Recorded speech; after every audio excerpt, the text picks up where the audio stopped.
what's up? Check this out. The voice of the revolution.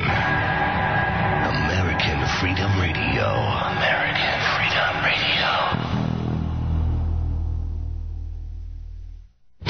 Don't miss Deadline Live with Jack Flood. He doesn't just cover the news, he uncovers the news. Weekday afternoons, 3 to 5 p.m. Central, only on American Freedom Radio.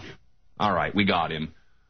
Retired U.S. diplomat, served 32 years in the U.S. Foreign Service, worked in the Nixon administration, the Carter administration, and the Reagan administration, where he was the director of the White House Task Force on Terrorism. Ambassador Edward Peck joins us on the program today. Thank you so much, Ambassador, for being with us today. Sure. Yes, sir. It's a pleasure so far. Okay. Where are you? Where are you now, Ed? Well, at this very moment, I'm standing in an AT&T store trying to replace the cell phone that the Israelis confiscated. And my wife called the AT&T store as I walked in, and she said, "Yo, get on the phone." I said, "I don't have a phone yet. The fellow across the store is hooking up my cell, but I'm using one of theirs to make this call."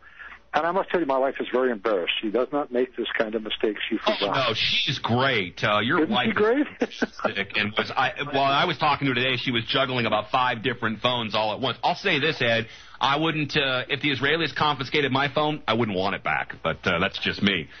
What happened out there, Ed? You're the first person. We know a lot of people that were involved in the flotilla. You're the first person we've actually been able to get on the air, the first one.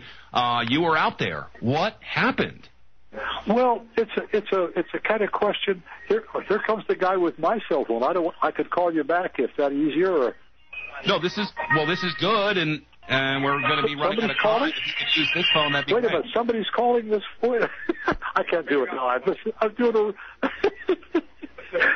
this nice guy just hooked up the phone for... Huh?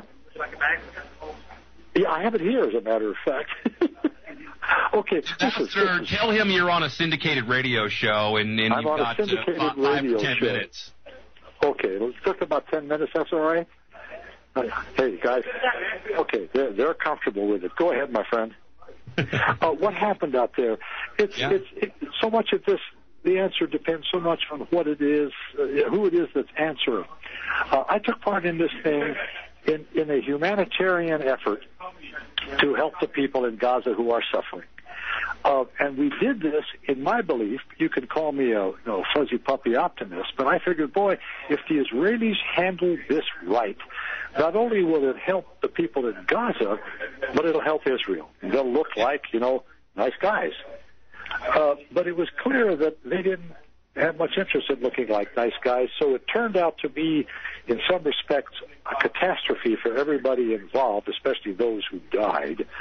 But on the other hand, it may eventually serve everybody's purposes by getting the rest of the world focused on what is going on in Gaza and, of course, what isn't going on in Gaza. Yeah. I absolutely agree with that. Were the Israelis as violent as we're hearing? I mean, there's, as you said, it depends on who you talk to. And we just talked to somebody who believes that you all were a bunch of terrorists out there running the gauntlet, and you deserve what you got.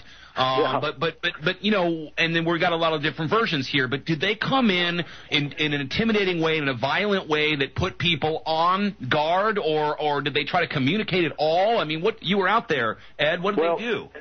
See, I was on one of the smaller ships. I was not on the one where the bloodshed took place. But the Israelis told us they were going to do this. And a bunch of us were hopeful, what an interesting word, that they would decide that the better course of action was to let the cargoes get in, keep the people out, because the folks in Gaza don't need people. They need, medical supplies and construction equipment, and they need the stuff that the boats were bringing. Now, because I have seen the videos, and the Israelis are saying, look at how our peace-loving commandos were treated. Here's this great big ship that's got 600 people on it, men and women, guys with their wives, and here comes a bunch of heavily armed Israeli commandos wearing balaclava masks, you know what those are, where you just see the eyes. Yeah. And they're carrying grenades and machine guns, and they're carrying pistols and all of that, and they're going to capture the ship by force and take it to Israel. And the people on the ship said, the hell you are. because they were defending the ship against an attack. Whereas from the Israeli side, they were attacking these defenseless soldiers. Well, that seems like a pretty serious and pretty silly accusation, because if somebody comes into my house armed like that, I'm allowed to take a deck chair to them if I live. So the provocation came when they launched the ships and said, we're going to go to Gaza, but the response could have been a number of different ways, and Israel chose the tough guy approach, the hard-nosed approach, the hammer approach. And unfortunately, there's a price tag attached when you do that. And my key reaction when they boarded our little ship was disappointment that, oh, damn, we're going to have this problem. Never knowing at the time that people had died on the other ships. Wow. Well, I mean, this had been tried, I believe, in January of 2009 with Cynthia McKinney, Congressman McKinney, and others. And they had been detained, but they hadn't been killed. So no one had any reason to expect, right, that there was going to be violence involved. What did they do when they found you, Ambassador Peck? Did they already know that you were on that ship, or what did they do when they found you? Apparently they did, but my status, is as a retired diplomat, so they didn't really care. And in fact, the reason I'm talking to you on an AT&T phone store phone is that they confiscated all my stuff, everything. I left the ship with the clothes on my back and a hat, and that was all I had, and a passport, of course. But they didn't really care about that. Israel's concern was what they said it was, this boatload of terrorists. Goodness gracious. We were bringing humanitarian supplies. It wasn't political.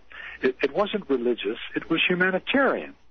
But the Israelis chose to look at it from an entirely different point of view and, hit us with this, or hit the other boat with this really tough approach with the results that we saw.